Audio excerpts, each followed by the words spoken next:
ஆமா, "காற்றுக்கென்ன வெளி 2 வரப்போகுதா என்ன?" அப்படின்னு சொல்லிட்டு தான் இப்ப எல்லாரோட எதிர்பார்ப்பாவும் இருக்கு. எதனால அப்படின்னா, நம்ம வெண்ணிலா போட்ட ஒரு போஸ்ட் தான். அதாவது நம்ம வெண்ணிலாவா நடிச்ச பிரியங்கா இருக்காங்க இல்லையா? "காற்றுக்கென்ன வெளில" சூப்பரான ஒரு நடிப்ப குடுத்து எல்லார் மனசுலயும் இப்போ வரைக்குமே நீங்காத இடம் பிடிச்சிருக்காங்க.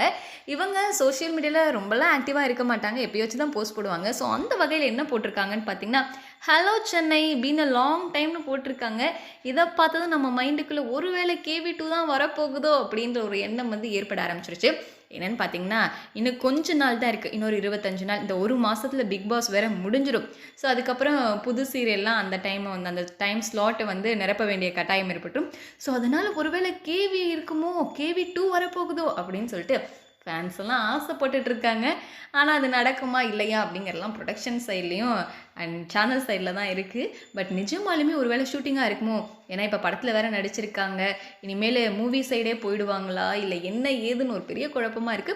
பட் சென்னை வந்திருக்காங்க அப்படியும் சரி ஏதாச்சும் ஒரு சீரியல்ல நடிச்சு குடுத்து அப்படியே கன்டின்யூ பண்ணா நல்லாயிருக்கும் அப்படின்னு தான் இப்ப கேவி ஃபேன்ஸோட மிகப்பெரிய எதிர்பார்ப்பா இருக்கு. ஸோ இத பத்தி நீங்க என்ன நினைக்கிறீங்க? கேவி 2 வரணும்னு நினைக்கிறீங்களா? அதே சூர்யா, வெண்ணிலா பேர பார்க்கறதுக்கு நீங்க எந்த அளவுக்கு ஆர்வமா இருக்கீங்கன்னு என் கூட ஷேர் பண்ணுங்க.